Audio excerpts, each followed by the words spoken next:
Now for the main event. You guys ready? Before we get things started, I want to let you know why we decided to do this and what the ground rules are. As many of you know, air quality polls is one of the top 3 issues in every major public opinion poll taken in the state. In the most recent USTOP policy KUTV Y2 Analytics poll that came out last week, it was the second most important issue for voters.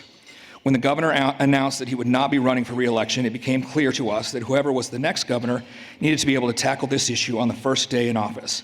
We have had a great champion in Governor Herbert. We want to ensure that we do not lose momentum in January of next year when he retires and someone else takes the oath of office. So here we are. In order to participate in today's forums, candidates had to have announced their candidacy or announced their intention to enter the race and filed their campaign organization by February 1st. And had to have raised $50,000 by February 1st. We have with us Jeff Birmingham, Spencer Cox, Greg Hughes, John Huntsman Jr., Amy Winder Newton, and Thomas Wright. You may notice I didn't use anyone's formal titles. Tonight, they are all candidates. Each candidate was provided with a letter outlining the format and ground rules. Additionally, we offered to meet with them one-on-one to talk through everything. Some of them took us up on it, some of them didn't. It was open to everyone. All were told that our partners and supporters were here tonight understand the problem, and so didn't need to use their time to talk about that. We just wanted to hear their proposed solutions. As for the format, candidates will appear on stage one at a time over the course of the evening. Candidates that are not on stage will wait in the back in a green room so we can get a sense of each candidate's own vision for air quality. Prior to the evening, they were given a list of topics related to air quality so they could prepare. As for tonight's order, I'm going to draw it out of a hat right now. So give me a second.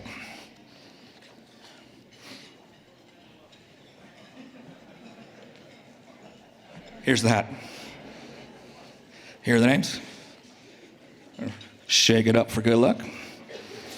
All right.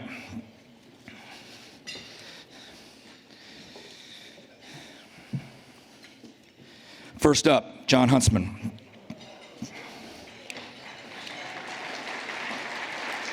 Second up, Amy Winder Newton. Third, Jeff Birmingham. Fourth, Greg Hughes. Fifth, Thomas Wright. And last but not least, Spencer Cox. I hope someone wrote that down. All right, we asked that John Huntsman please make his way to the area left of stage, and the other candidates, please make your way backstage to a designated green room. When it's your turn, a member of the UCAIR team will come and get you. We want to thank our moderator, Natalie Gochnour, who is the director of the Kempsey Gardner Policy Institute. Natalie will have a 10-minute conversation with each candidate based on the topics that were provided. As you can see, we have some giant clocks, these 2 screens right here, to ensure that everyone knows how much time is left. Now, a couple of words to you, the audience. We ask for proper decorum. We want to ensure that each candidate has their full 10 minutes, so please hold your applause to their end of time. Now let me bring up our moderator, Natalie Gochnour. Natalie is a very dear friend of mine, and I'm grateful she has agreed to moderate tonight's forum. Natalie, the evening is now yours. I will come back up at the end to close us out. Thank you so much, Tom. Great to be with all of you. It was wonderful to hear from our governor and see the awards, and I'd now like to welcome John Huntsman Jr. to the stage.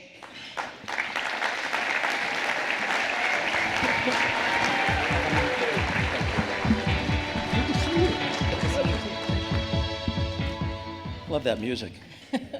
So I have dispensed with the titles as well. Yeah, forget that. And we've only got 10 minutes, so we're going to go through this pretty quickly. And I want to just start out just by asking you a personal question that helps us get some insight into you, John.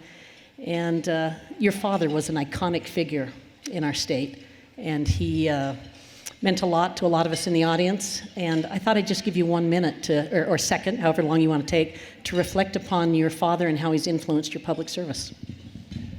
Well, thank you for asking about that, Natalie. And first of all, I miss him a lot. The last conversation I had with him was from Moscow, knowing that he was going to pass quickly.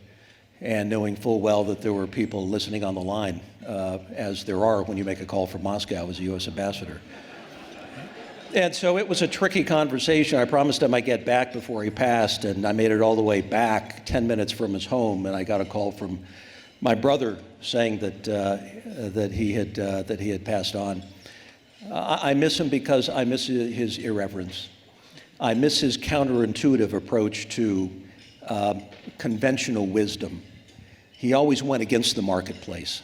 So if he were here today looking at me, he would say, why wouldn't you want to run for governor? Why wouldn't you want to be in the arena? Why wouldn't you want to try to find solutions to help people and to help a great state going forward? So I miss the advice, and I hope that I've got enough of the crazy, counterintuitive, against the grain of the conventional wisdom marketplace coursing through my body to carry on that proud tradition. But thank you for mentioning him. Yeah, you bet. So we are in the arena tonight. Tom Carter mentioned that we're going to focus on solutions. We want to hear your one big idea for air quality. Well, let's start with what a governor does. I know something about that. You know, aside from bringing talent together, like Amanda Smith, who I introduced to state government, and others who were outstanding, a governor is an aggregator of talent. You bring people in because people are policy. And then you've got to create a vision, because the people elect you and they expect you to look around the bend to anticipate risk for the state and for our people. And when you look at risk, growth is both a great opportunity and a great challenge. And wrapped up in growth, when you double the state's population by 2050, will be 6 million people, is air quality. Why?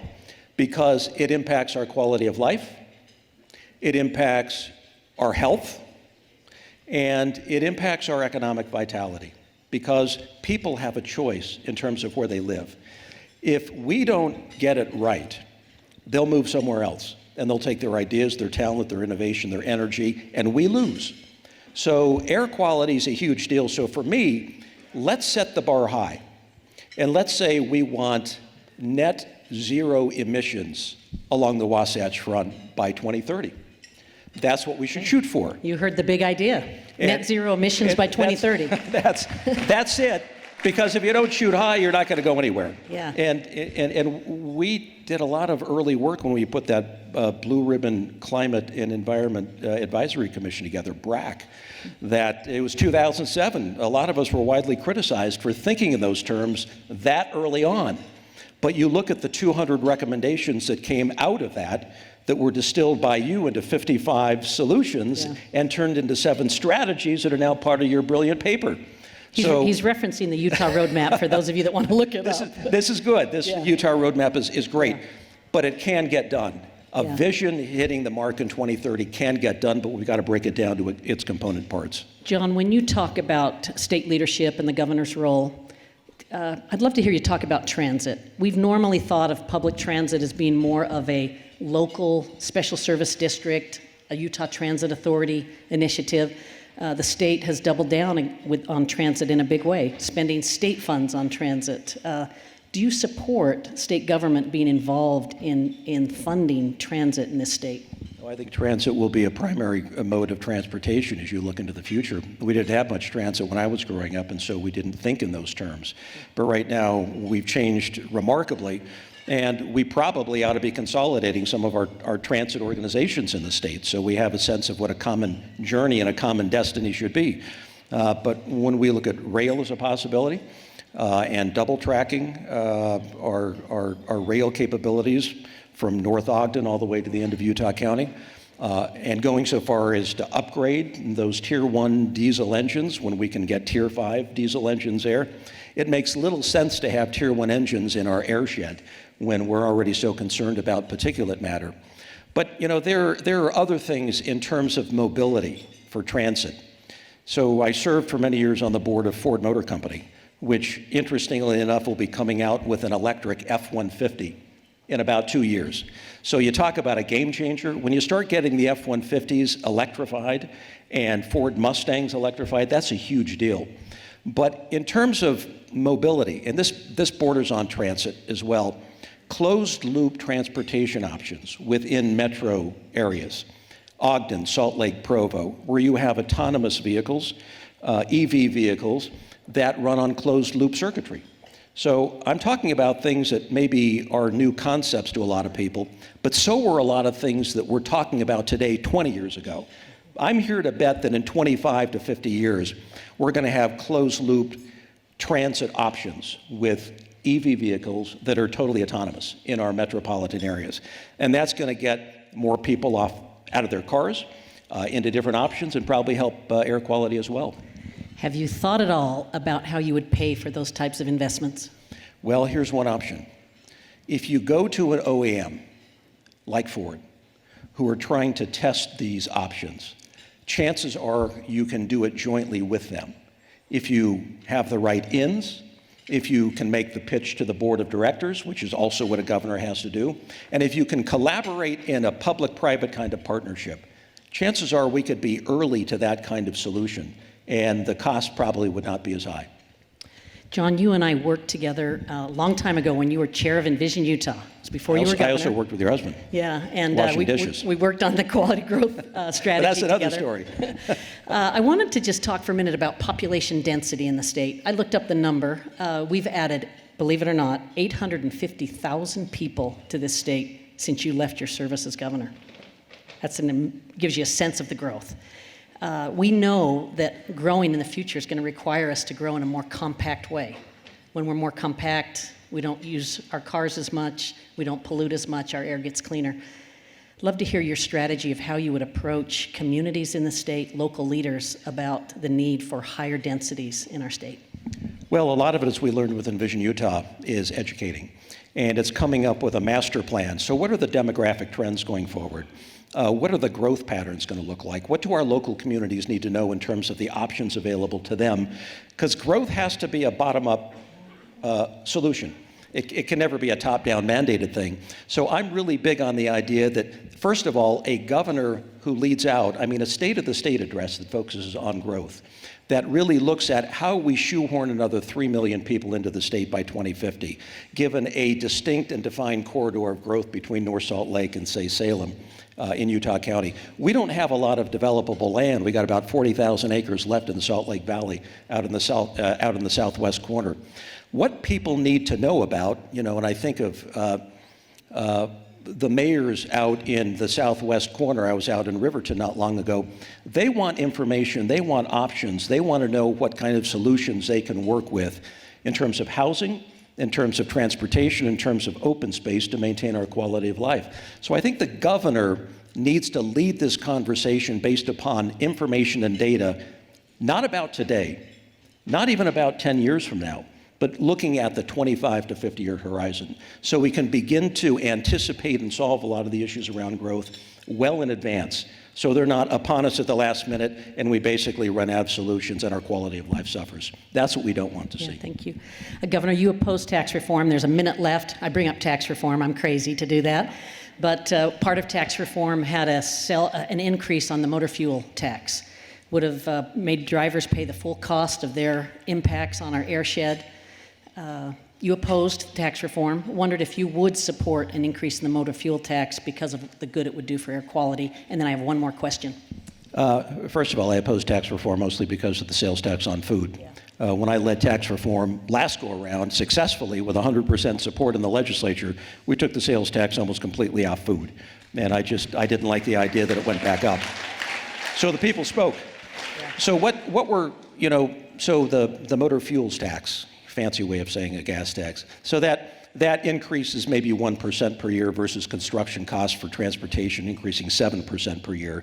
So right now it's a diminishing return because you get more efficient cars and a lot more EVs on the road. I don't think that's going to cover it for us longer term. I think we're going to have to look at other ways of accounting for creative funding of transportation, including looking at incentivizing HOV transportation. Yeah. So we have 85% of our people in the state who drive in cars. 90% of them are single occupancy cars. We could solve this problem overnight by getting people to double up. Why don't we incentivize a little more of the HOV transportation? Governor, I'll get in trouble, or John, I'll get in trouble if we don't wrap this up. I want you to give him one word that describes your leadership in air quality. Vision. That's the only thing you need to think about is vision. Great to be with you. Thank you so very much. Ladies and gentlemen, John Huntsman. It's a pleasure. Thank you. Thank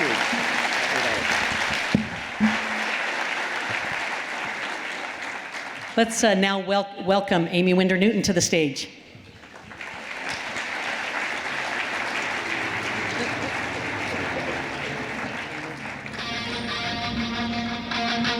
Well, Natalie, last time I was on this stage, I was doing stand-up comedy at a political fundraiser. So if you'd rather have me do stand-up, I'm really bad, so I'm just kidding. We've got a serious topic here we're going to chat with you about, but before we jump into the air quality questions, I want to get a little bit of insight about Amy Winder Newton.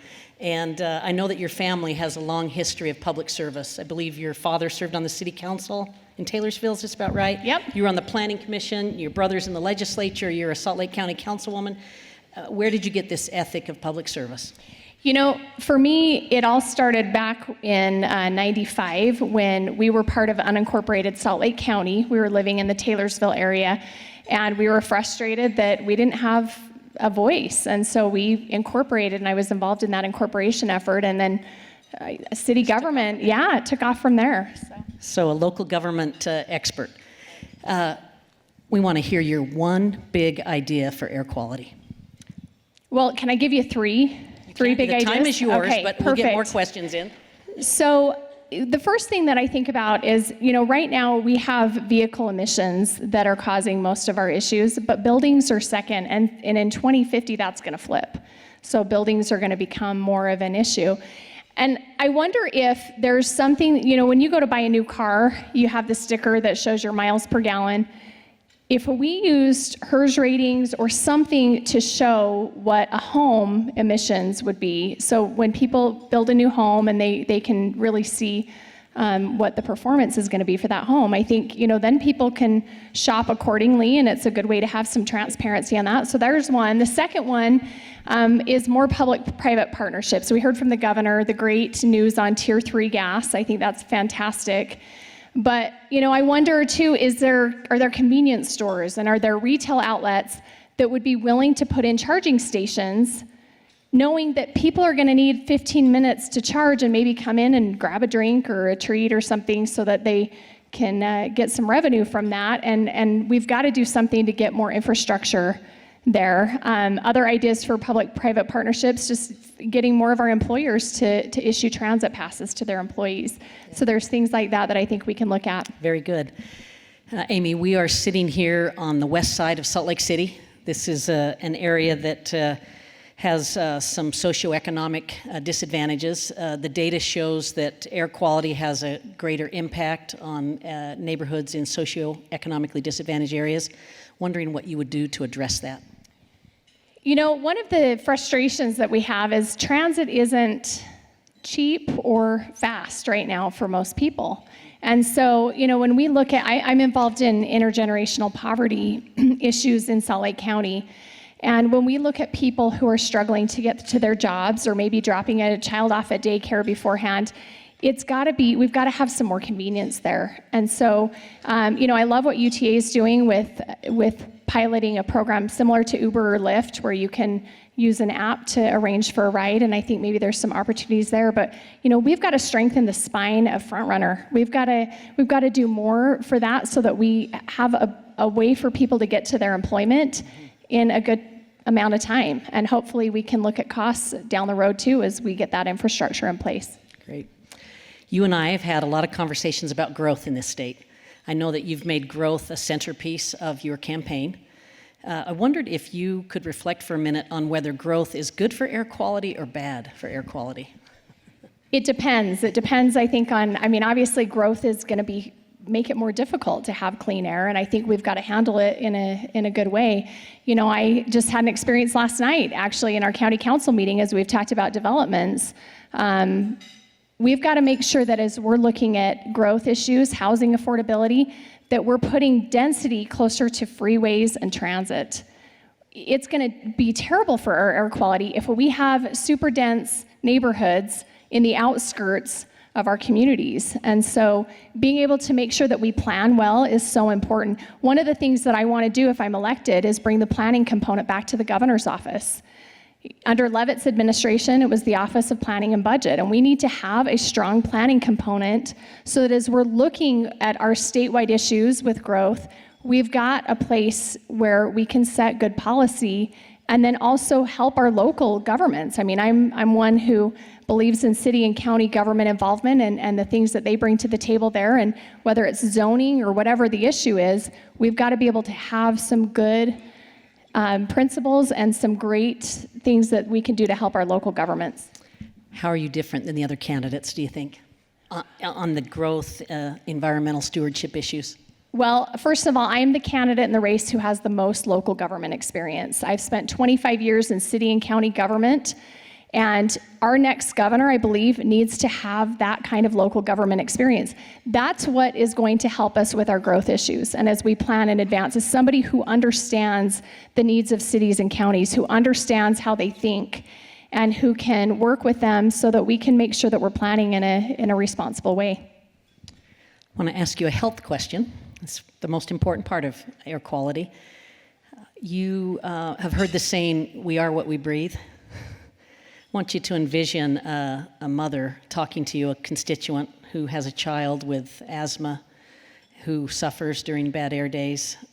She asks you, what's your plan? How are you going to help? Tell me your answer. Well, first of all, I can relate with that mother. I have a daughter who has asthma, and it kills me every winter when she gets this cough that just doesn't seem to go away when we have these bad inversion days. I also have a child who struggled with mental health, and we know that our poor air is affecting other aspects of health, whether it's mental health, miscarriages. There's a list of things that it's impacting, and I'm very concerned about that. Even emergency rooms, I think it's 40% increase on bad air days for our emergency rooms. And so when we look at the health issues, we should never have to make the decision between growth or our children's health. And to me, it's devastating. And so when we talk about the different things that we need to be doing, to me, it just lights a fire under me to realize that we've got to execute on these things that we've talked about. I mean, we're going to be talking tonight about all these different opportunities, whether it's mass transit, whether it's going electric and having more infrastructure there. There's so many things that we can do, even in an education. I mean, one of the great things about UCAIR is I've been educated on not letting my car idle in my garage and get nice and warm in the winter, to get in and drive, because those cold starts and idling after that are so devastating. We've got to educate our public better on these things. Amy, when you talk about executing on these issues, describe to our audience your leadership profile. What are your touchstones in leadership? Well, for me, leadership means surrounding yourself with the best people. It means that you find people who aren't just going to be yes men and women, but that you find people who are going to be able to help execute your vision. I think a leader has to be able to see around corners and have a vision for the future. We know where we want to be. We want to have clean air. We want to not ever have to make decisions between the air we breathe and being indoors. And so having a vision for that is so important. We need somebody who's going to be able to execute. We also need somebody who's got principles, who's going to be able to lay out principles for every decision being made and execute on those. So those are some of the things that I value. Yeah. I grew up skiing in the Wasatch Canyons. I love Big and Little Cottonwood Canyon. You're a Salt Lake County councilwoman. Do you have a plan for transportation congestion and air quality problems in the canyons? We're actually working on that right now in Salt Lake County. We're partnering with the Central Wasatch Commission, where we've got a conglomerate of different people from different areas that are impacted by those canyons, and we're working on that right now. And the funny thing about this is it's not one person being able to dictate, here's what it should be. There are so many different entities that own pieces of the canyon or have jurisdiction. And so we've got to really work together. We need somebody who knows how to build bridges, who's a collaborator, who can bring people together to solve these problems. Amy, I don't know of a more divisive issue in recent years than the inland port. I want to hear your thoughts about an inland port and our airshed. What plan would you have either to oppose the inland port or to make sure the inland port didn't compromise our air quality status? Well, the inland port was coming whether we like it or not. The property is already privately owned. People recognize the value there with being able to bring in goods, and so it's coming whether the state got involved or not. I think it's good that the state has gotten involved, because for me, the qualities I want to see in the inland port, I want to make sure it's environmentally friendly, that we're executing on those values that we hold dear. The other thing is, I'm hopeful that as we can better coordinate the shipping, that we can get more trucks off of the road and perhaps not even coming into the Wasatch Front if we can utilize the hub and spoke model in rural Utah like we've talked. So those are some of my hopes for the inland port. That's great. Last question. I'd love you to give us one word that would characterize your thoughts on air quality. What's needed? Vision. We've got to have good vision. You're supposed to laugh at that, everyone. Do you know why we're laughing? That's what the former candidate said. Well, I'm glad I picked the right answer. You're in good then. company. Amy Winder-Newton. Thanks. Thanks, Amy. Yeah.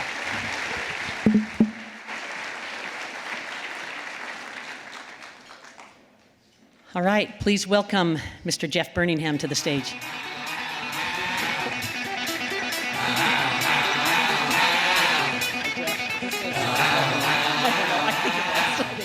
Is that the same song for everyone? If not, that's perfect That's for not me. fair. Let's do it. That's a great theme song.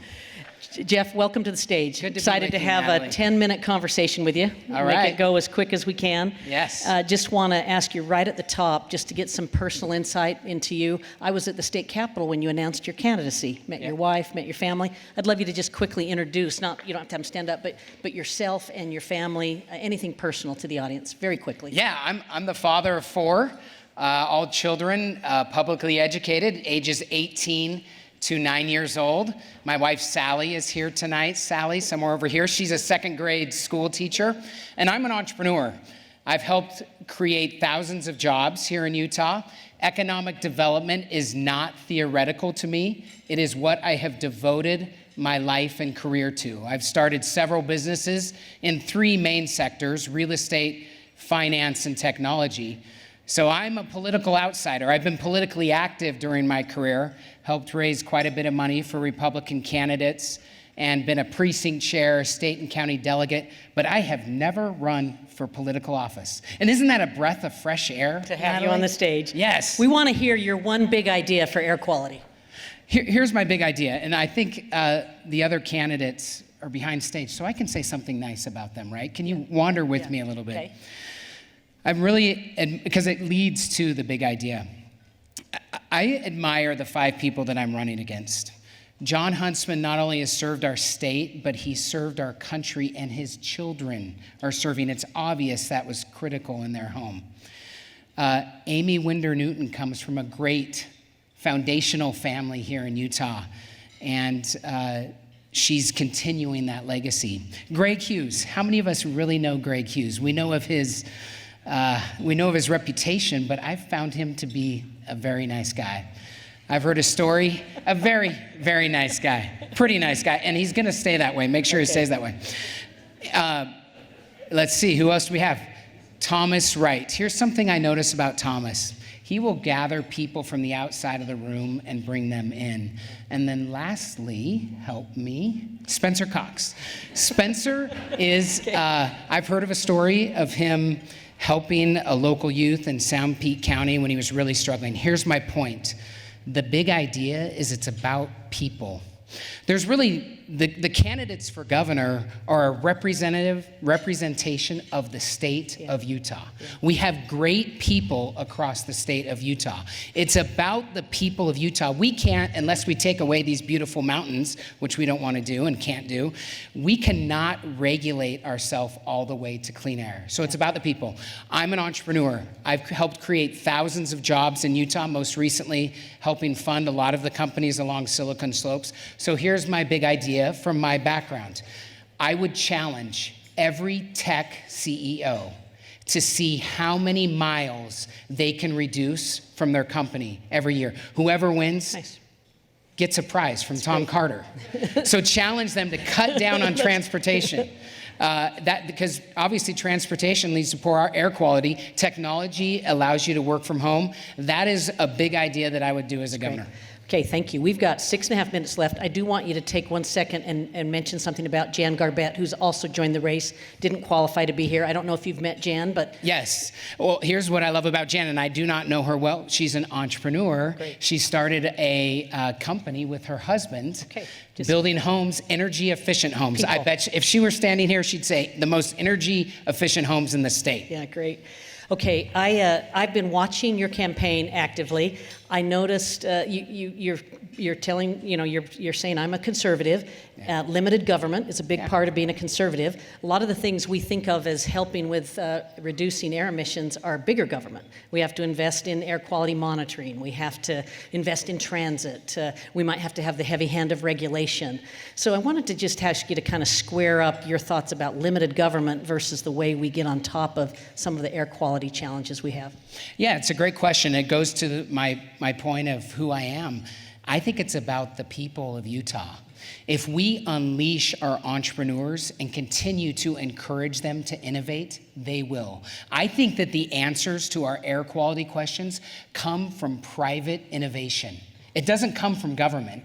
And that's why in this election, the value of a fresh perspective is so critical. Secondly, obviously, government can incentivize good behavior.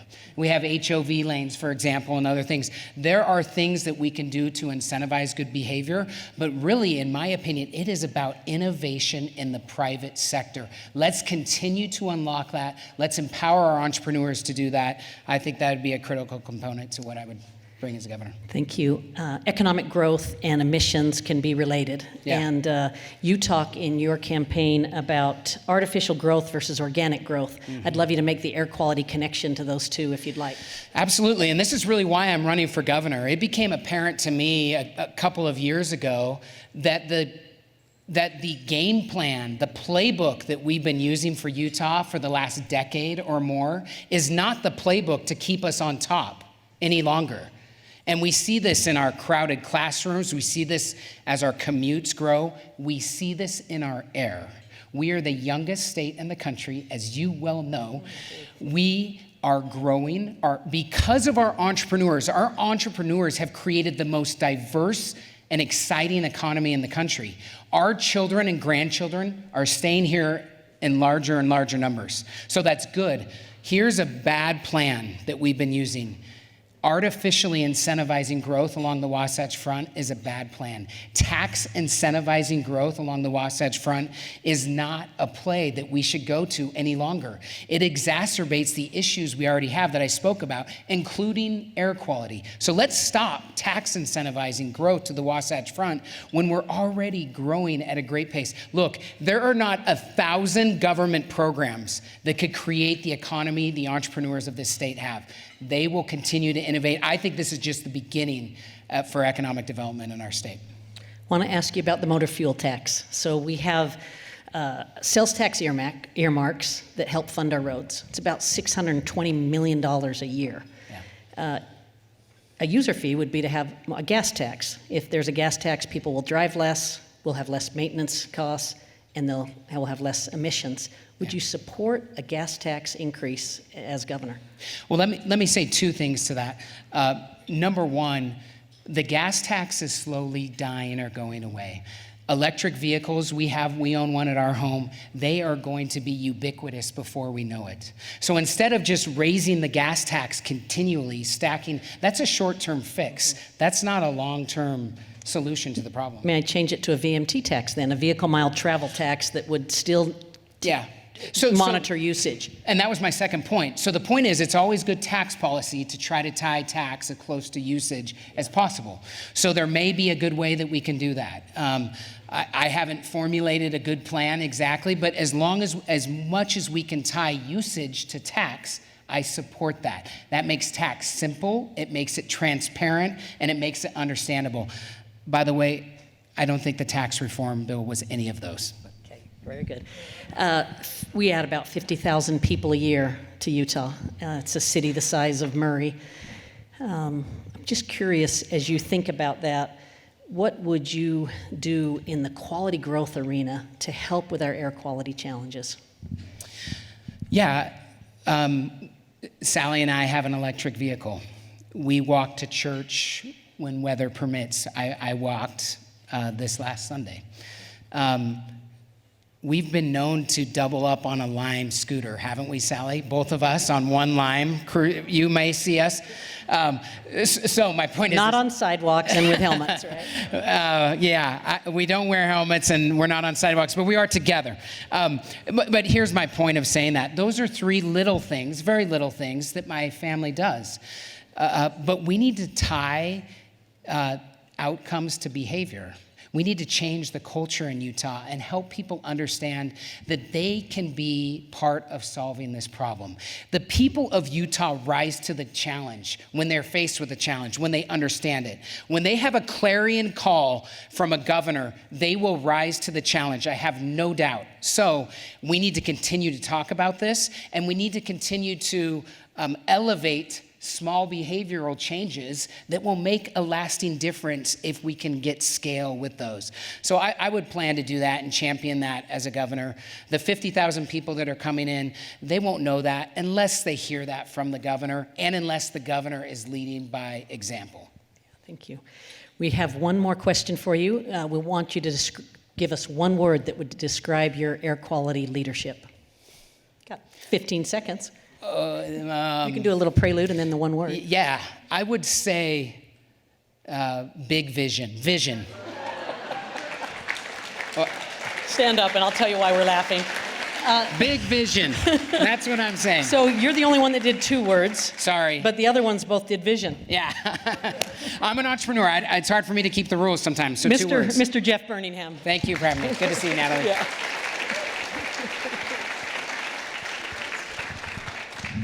Please welcome to the stage Mr. Greg Hughes. Thank you. You want to sit or stand, Greg? Sit, let's sit. Let's sit. I'm exhausted. Let's sit. All right, Greg, so good to be with you. Good to be here. I've been asking everybody to just start out with a question that gives us a little bit of insight into them as a person. And I just know that you're known as a fighter. You're known as someone who, My wife hates that characterization, but it's by the great. way. It's great. But I have worked with you on Capitol Hill, and I have seen your more, I'm going to call it empathetic and tender side. So I would love You're ruining my street cred right now. It's okay. But I would love you to share with the audience an insight about you that they don't know. Okay, Natalie, I'll tell you this, and I've actually shared this on a campaign trail a little bit more than I've been willing to share before. So I was raised by a single mom, and she was an artist, and she was a photographer. We lived in Pittsburgh, Pennsylvania. And if you think about a single mom in the late 60s, early 70s, trying to make ends meet, it's difficult to do. And so I know what it's like as a young boy to be evicted from apartments, to go to different schools in different school years, maybe different schools in the same school year. I know if your mom doesn't pay the power bill, your lights don't work. And I think you used the word empathy. I don't say it for sympathy, I don't share it for that reason, but I do think it's informed who I am as a dad and a family man, and as a small business owner and as a public servant. Very good. This is going to be fun doing 8.5 minutes now. I know, I have no shot. These clocks are Give us your wrong. big idea for air quality, Greg. Okay, this is very big. Okay, are you ready? Ready, let's go big. I'm going to tell you right now, I've been all over this state. I don't think that you can see the 4 counties of the Wasatch Front, see all the lion's share of growth, infrastructure, everything happen in 4 out of 29 counties. We know why the air quality is getting worse. We know why there's a scarcity of housing. We know why there's congestion failure. If we don't start seeing a greater investment in infrastructure throughout the whole state, an economic opportunity going on around the whole state, I don't think our young people from the rest of the counties can keep migrating to the Wasatch Front. We'll end up exporting our workforce, our young people, our emerging workforce. The way to handle air quality, scarcity of housing, transportation, congestion failure is to start investing in the rest of the state and seeing that population growth that will track with the infrastructure and the jobs. Okay. That's big. That's that big. doesn't happen overnight. I want to just ask you, as you think about that, is it the same cost as investing here? Because I would think that would cost a lot more because there's not the infrastructure there. So my question is, how will you pay for that? Yeah, well, I'll tell you, what's the cost of scarcity of housing? It's a supply and demand. You're not seeing city councils or planning commissions that want to see high density in their communities. You're seeing mayors and city council members that are not reelected because they allow higher density. Our strategies for housing, you have to do it. Good information drives good decisions, but I'm going to tell you, we have a communities, particularly 4 counties, that are saying it's a valley. We're not Dallas-Fort Worth. We can't keep sprawling. I think you're going to see a resistance. I think you're going to see a political resistance. What's the cost of that? So what I would argue is we have a lot of people that have been thirsting for economic opportunities to not see their young people leave their communities, to be able to stay, as we invest in the rest of those states, because we got great rail. We already have great road systems. I-15 through 3 countries, starting in Alaska, through Canada, United States, and Mexico. Our rail systems, every single rail line on our West Coast ports come into the state of Utah somewhere. That is a great economic advantage if you're smart about it. Very good. Greg, I have an inland port question for you, and it will take the entire time. I know, so I have simplified it to 2 simple questions. Okay. What's the biggest misconception about the inland port? Very quickly. Biggest misconception is it's just one location. It will be a system around this whole state. And the second one is it will add to pollution, not clean or contribute to a cleaner airshed. And that was my second one, so we'll give you a little bit more time to that. How will an inland port be part of the air quality solution? It's just like we did 130 miles of fixed rail for light rail and commuter rail. The more rail cars, the less cars you have traveling on the roads. The more long-haul rails, trains you have that you don't have dead trucks at deadhead, you use less trucks. More rail cars, less trucks. When you have a commuter rail or light rail, you have less cars. It's the same equation. It works the same way. So if you can link and put smart spurs with our rail infrastructure, you're going to see more rail cars, which will mean less trucks. And look, Walmart distribution, they send their trucks behind the Oakers to go down south to their distribution center near Cedar City. 150 miles they'll go behind the Oakers until they come back to I-15 right before I-70. There's a rail system and there's a smart play there. There's all kinds of smart solutions with rail that will take trucks off of our roads and will help clean the air at the same time. Thank you. You were very precise there. I have been seeing some of your ads. I've also been seeing a lot of Michael Bloomberg ads. I think everyone else has. He copied me, just so you know, okay? Yeah. I got the paper trail. I've been saying get it done well before he did. He's got a lot of money, though, so if he's copying me, I'll take it. And that's where I'm going. You say you can get it done. Yes. As governor, how would you get it done in air quality? It's a little bit about your leadership profile. Yes, yeah. So I would do it just as we've done it before. As a public servant, I promise everyone here, there is common ground. I don't even call it compromise because people think you have to retreat from your values and things like that. There is so much common ground to be found, but you have to put people around the table. This is what we did when I was speaker and when I was a lawmaker. When it comes to clean air, here's the secret sauce.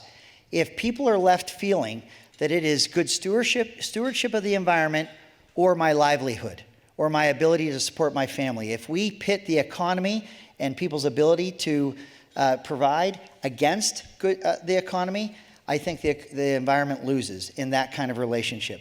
But it doesn't have to be that way. It doesn't have to be framed that way. And the policies really do overlap. They really do connect with one another. But you have to be able to bring people together that might not see the world the same and find those agreements. And I have a track record for doing that. You are a conservative candidate for governor. Conservative to me means limited government. Many of the things that help with air quality require more government intervention, a stronger government, maybe even a larger government. I'm talking about the monitoring network. I'm talking about investment in transit. I'm talking about EV network charging stations. Can you help me explain to the audience how you view government's role in helping with air quality? Yeah, we can't be too myopic about it. There's a lot of cost avoidance. When the government comes in and they can create infrastructure, one of the key roles of government is infrastructure. If we have the infrastructure for charging stations, one of the things that I worked very hard is at UTA, we wanted natural gas buses because we knew it would be cleaner for the air. In fact, I convinced the board, I shouldn't say this is inside baseball, I convinced the board to buy 40 natural gas buses without the station to fill them up and said, reverse engineer this one, okay? So hurry up, quit circling the idea. We worked with Questar to find a way to do it, but it was a catalyst to see what you see now, and that is the natural gas service stations where we are now seeing a cleaner fleet of buses. We should be doing that as a government for our fleet vehicles, whether it be school districts, state, or mass transit, our counties, our cities, all that. But here's the last part. I am absolutely convinced that the free market will actually bring greater solutions quicker than government. We can do the infrastructure, but look at some of the innovations that are going on just with the power loads with high efficiency light bulbs. They used to flicker and we didn't want to use them. Now they work as well as anything else, and I think it really has lowered the demand. You have our electric vehicles that are more, as they become more priced for the consumer to be able to buy them, you're going to see a change. That'll be an economic decision. And so I do think that the economy and the economic influences are going to be some of our greatest assets on how we improve the air quality. Greg, they always talk about in air quality, we have to change behavior. Is there a behavior of your own that you've changed or that are willing to change to help with our air I shed? haven't, okay? Well, no, I shouldn't be so cavalier. I want everyone's support, right? No, look, I try, Natalie, I try, okay? But why do they give you the thing on your car? You can start it in the cold early, get it warm before you get in it. I mean, they're tricking you. They're making you idle your car early. True. Don't tell me you don't use it in the cold. So no, I got to get better, okay? I got to get better at that, all right? But here's what I am doing. On a policy level, okay, and I don't even walk to church. Everyone says they're walking to church. I'm not walking to church. I don't walk to church. I don't do it. It's close, too. I'm so sorry. I should, but I don't.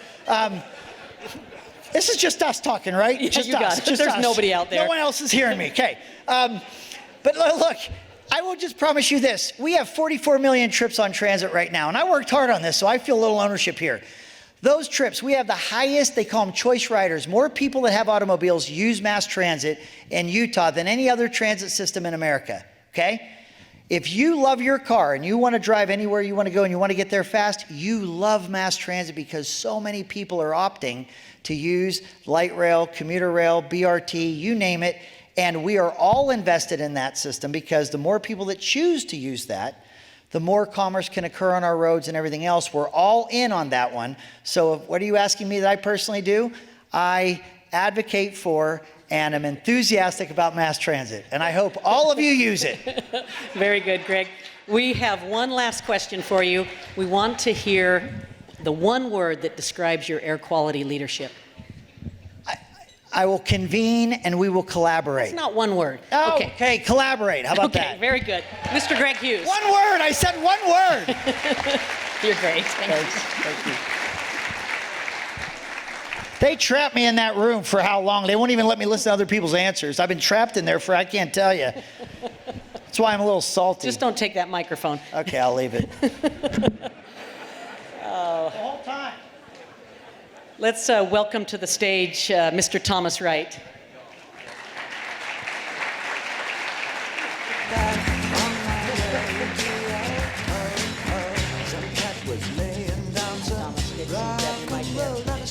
I have to just mention to Thomas, because his last name starts with W, he's usually last, and you're not in the last slot tonight, but you're almost last. Hey, last the best of all the game. You know, we're all backstage having a nice time chatting. The only one I could hear back there, though, was kind of Greg Hughes. So,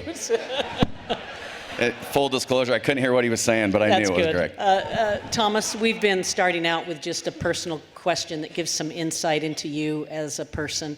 I don't know if I have my history exactly right, but I know your father ran for governor. I think it was in 1980. Was it right. against Matheson? Correct. I just wondered how your father has influenced your yearnings to also be in public service. Oh, my father taught me a lot of things, and I miss him. I wish he was here for this. I think I could learn a lot from him, and I think about him often on this campaign trail. But he taught me to be active in the community. He was a good example of serving on public boards, of being engaged in the community, caring about our lifestyle. He was always talking to us about issues. He loved talking about current events, and he inspired us to serve. And I have to tell you, he was a big motivation for me in deciding to run. He taught us to be bold, to have a vision, and to work on things that we believed in. And so he has had an impact on me. Thanks, Very Natalie. nice. We would love to hear your one big idea for air quality. That's a great question. You know, big things come to pass when we do small things. And when it comes to air quality, for me, the big idea is encouraging people in our society to do the small things. So I'll give you three ideas. Well, first, let me just say, I think we should encourage our citizens to take a clean air commitment. Imagine if everybody would take the clean air commitment and commit to a few things. Number one, reduce our cold starts. Cold starts, 60 to 90% of our emissions on a short trip come from cold starts. Second, we can carpool more. I could carpool more. We could all carpool more. What if we committed to do that 2 or 3 times more per week and identify opportunities where we're all going to same places and carpooling?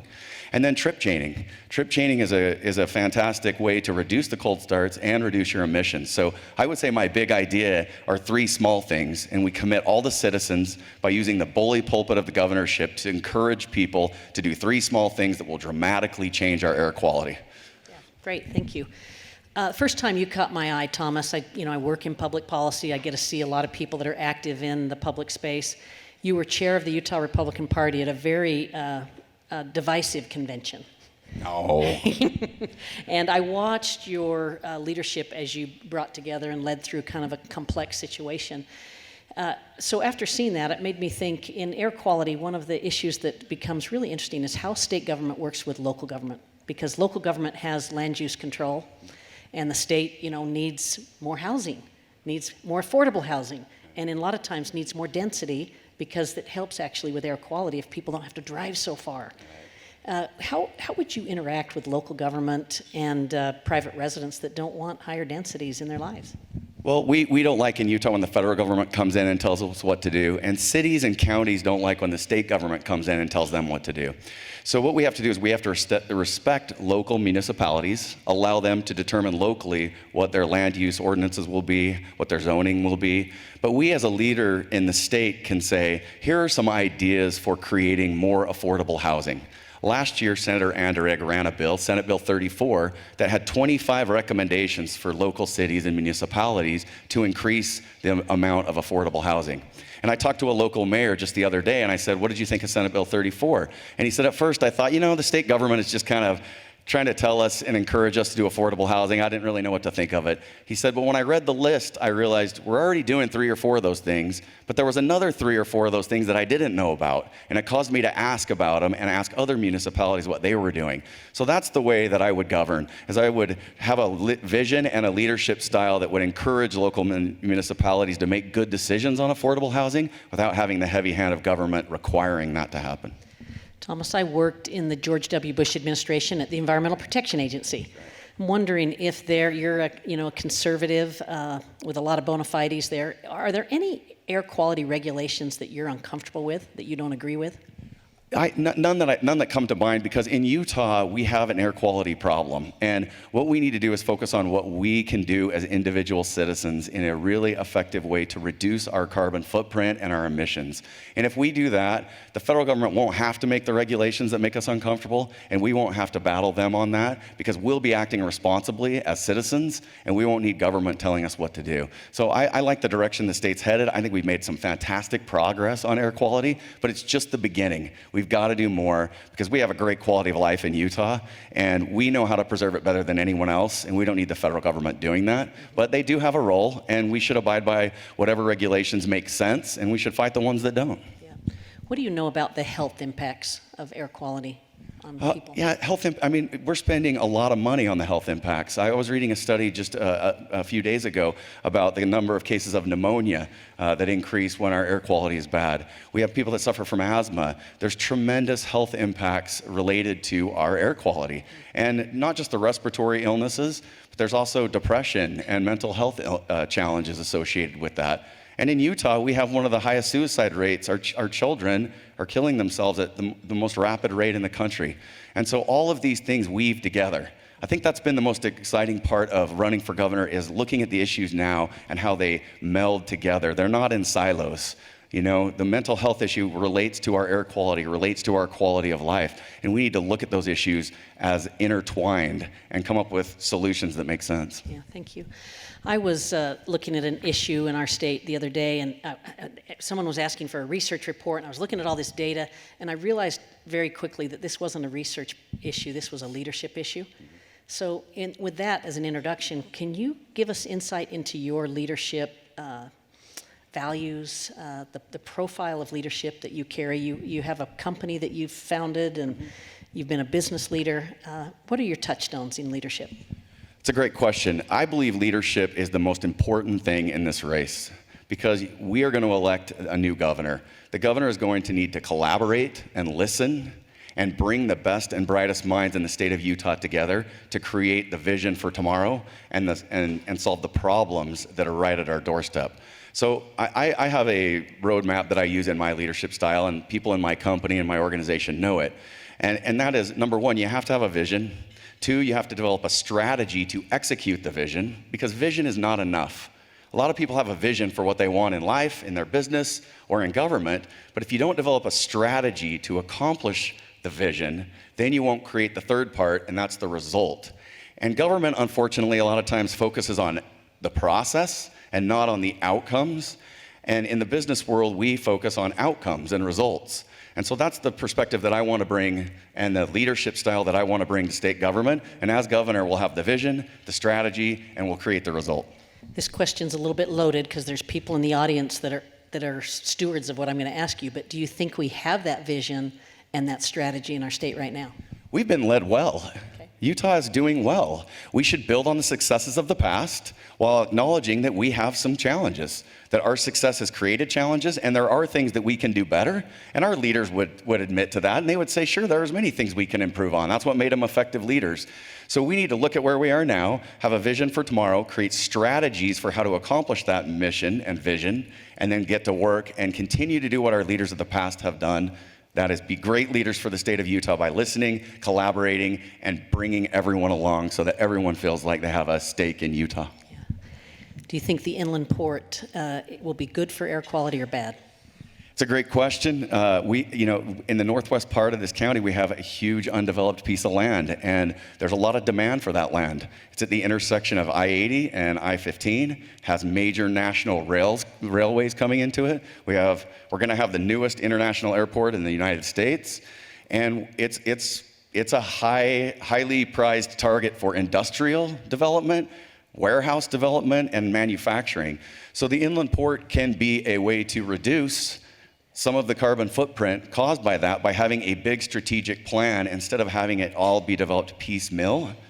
I believe in planning, and I think if we plan correctly and we collaborate as a state with Salt Lake City, not over the top of them, but with them, we will create a better outcome.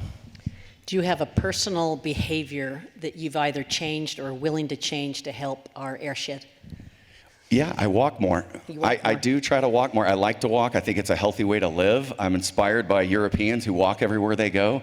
And it's simple. It sounds silly, but the more we walk, the better our air quality will be. And I've tried to increase that in my life. I looked on your website. You have, I've been kind of trying to understand candidates. You say that your reason for running is that Utah matters to you. Yeah. Can you put an air quality lens on that? Yeah, I mean, I'm in the business in my business, I have people coming into town, and they look at our air quality, and I don't want them to judge our people, our lifestyle, our landscape, or our values by our air quality. And so for me, I love this state. I grew up here, I've raised my family here, I started my business here, I'm in Utah, I'm staying in Utah. Running for governor for me is one of the greatest honors of my life. And so we have to look at our air quality as the representation, the visual representation of how people see us maybe for the first time. And we never get that second chance to make that first impression. So for me, we need to look at it and say, we love Utah, and because of that, this is not a partisan issue. We all want air quality, and we as Americans, whether we're left or right, we have way more in common than we have different. Let's start fighting for the things that we believe in and have a collaborative vision. Got one more question for you. You can see we've got 15 seconds. Yeah. Do we get launched? Yeah, I'd love you to share with the audience one word that would describe your air quality leadership. What's needed? One word to describe my air quality leadership: pragmatic. Ladies and gentlemen, Thomas Wright. Thanks, Thomas. You did a great job.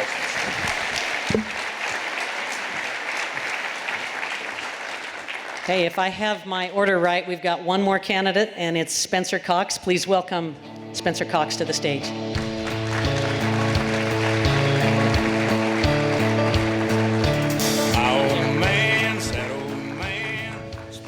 How there's still people here. There's a jazz game starting. Yeah. And Greg Hughes ate all the red gummy bears before he left. And I think he's out idling his car somewhere. We're going to end with a boom. Spencer, we've been opening up these 10-minute conversations where you can share a personal insight. I wondered if we know so much about you because you're been in elected office and all. But I'd love you to, do you have a personal motto that you would share with the audience? And just to be honest, they asked the Democratic candidates that last night in the debate. I don't know if you noticed that. But I'm going to ask, yet to and watch they were quoting any scripture. of the Democratic debate. They were quoting scripture. But do you have a personal motto? A personal motto? That guides you. For me, and our family, it's empathy. That's the word that has been the watchword. It's what we've tried to teach our kids, our children. Growing up in a small town in very poor circumstances, there were so many people that changed my life and reached out to me. When my parents got divorced when I was young, I was bullied in school, went through a really rough time, and the empathy that I was shown changed my life, and it's our job to give that back. Yeah. Thank you. We want to hear your one big idea for air quality. My one big idea for air quality, well, as Lieutenant Governor, I'm very fortunate because I get to work on all my big ideas. And Tier 3 gasoline was one of our big ideas. Our big idea this year was we have to increase the infrastructure around electric charging stations. And we put $60 million in the budget for that. And then Rocky Mountain Power stepped up yesterday and announced they're doing it for $50 million. They deserve a round of applause wherever they are. But I know you don't want to ask what we did. My big idea, I am lucky, I get to serve as the chair of the Point of the Mountain Authority Board. We have not just a once in a generation, we have a once in a lifetime opportunity to do something very, very special on the 700 acres where the prison sits now and is going to be moved. One of the problems we have in our state is every time we talk about growth or density, people recoil. We have a chance, and we think far too small in Utah. We have a chance to do something amazing there, where we can look at a city of the future with density to show people that you can have growth in the right way. And here's the kicker, and I've been working with the mayor of Draper on this, having that development be carless and show the rest of the state we can do this in a really cool way. That's a big idea.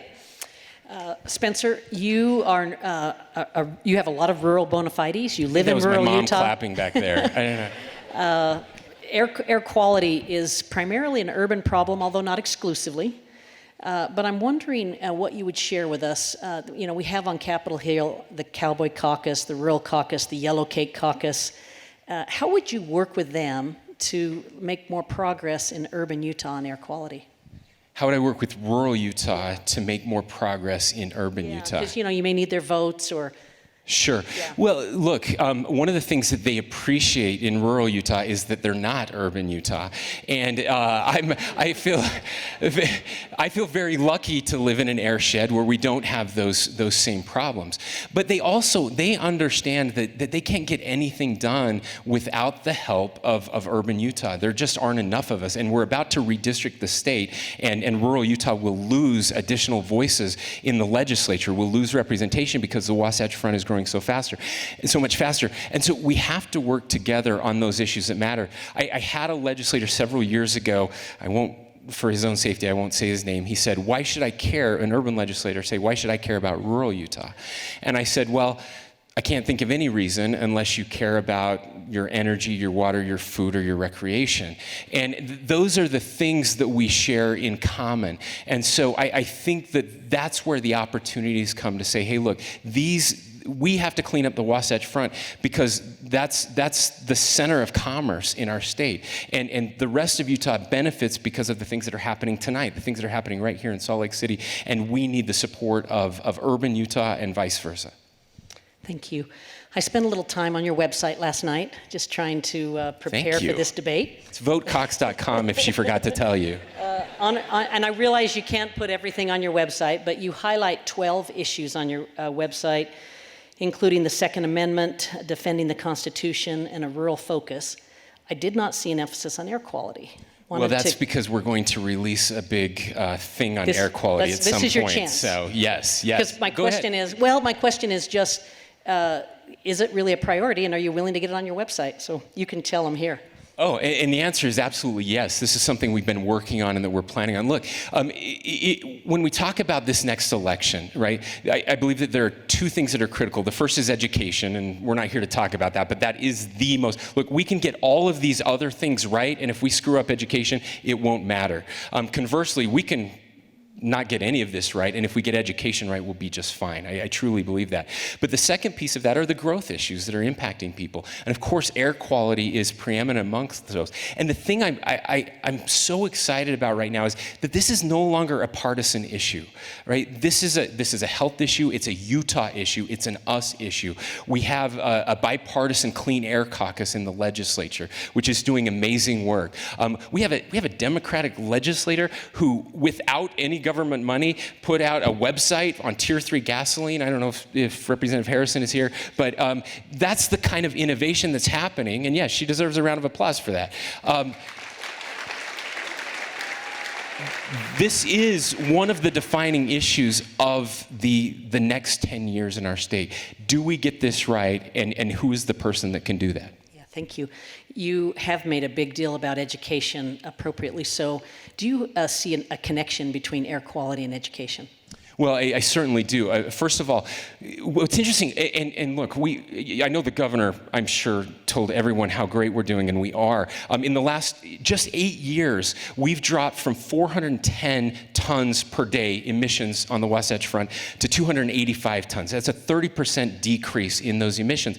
And the air's cleaner now than it's been at any point in our lifetimes, and we should be celebrating that. The problem is that we know from medical science that bad air is worse for us than we thought, especially for brain development, right? And so there is a direct tie between brain development and the way our young people, especially in young people, expecting mothers and the elderly.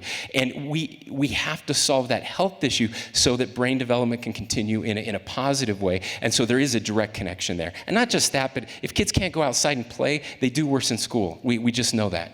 Thank you. I thought you would make that connection.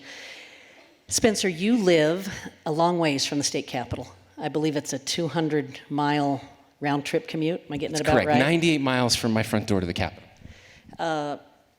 There's a lot of air emissions when that happens. Tell us, well, have you thought of ways to either offset that or I just would love your reaction. I think people want to ask questions like that. So how can I do better, right? Well, I think it's so admirable what you've done and what you've done for your family and all that, but it does create this little challenge. Everybody has their own challenge in air quality. Yeah. This is a challenge. Is there something you've done to offset that? Sure. So I think the best answer is if you elect me governor, I won't do that anymore. And we'll clean up the air. More importantly, though, I do not, on red air days, I don't do that commute. I work from home on red air days. We have the technology to do that. The other thing I'm really proud of, I started the telecommuting program at the state. We ran an experiment with 130 employees. It's now up to 250. By the end of this year, 2,500 state employees will be working from home 3 to 5 days a week, taking hundreds of pounds of emissions out of the air every day. So teleworking is the best way to do that. Yeah, very good. I also noticed on your website some comments about your thoughts about economic development. And I wanted to just specifically ask you, the Governor's Office of Economic Development has helped lead us through the longest sustained expansion in our state's history. Congratulations. Thank you. It was all me, guys. You're welcome. Yeah, but But you reference on your website, about wanting to change the way incentives are given in our state, and I thought you might want to make a connection to air quality and that. I don't know, but Sure, absolutely. So look, we have 2.3% unemployment right now. We've led the nation in private sector job growth at 36% over the last 10 years. The next closest state is 27%. We are doing phenomenal, and GoEd has played a huge role in that, and the economic incentives that have brought so many businesses here. Now it's time to rethink those incentives. One of the ways to do that is to focus more on workforce. That's what we need now is workforce. Companies are coming here, whether we give them incentives or not. We don't need that. But there is a piece of this that matters. One, incentivizing businesses out of this airshed in rural Utah. By creating jobs there, that will allow people to not have to be here all of the time. And that certainly helps. So that's one way. The other way is to make sure, again, we're incentivizing the right things. So are we able to incentivize these clean air initiatives? We've done some of that. Tier 3 gasoline doesn't happen if we don't work on that bill to give them the tax break that they needed for the equipment that they had to buy to bring in Tier 3 gasoline. That's the model for Utah. We're not going to regulate our way out of this, but we can encourage people to do it the right way. thank you. We have one more question. We're out of time. I would love you to give us one word that would describe your air quality leadership and what's needed. One word. So, one word. Has vision been taken? Someone's been texting this guy. Twitter is amazing, you guys. You should check.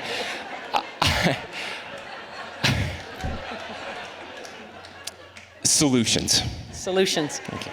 Spencer Cox. Thank you, everybody. Well done, Spencer. Thank you. I just want to say personally, what an incredible slate of candidates. Let's turn the time back over to Tom Carter.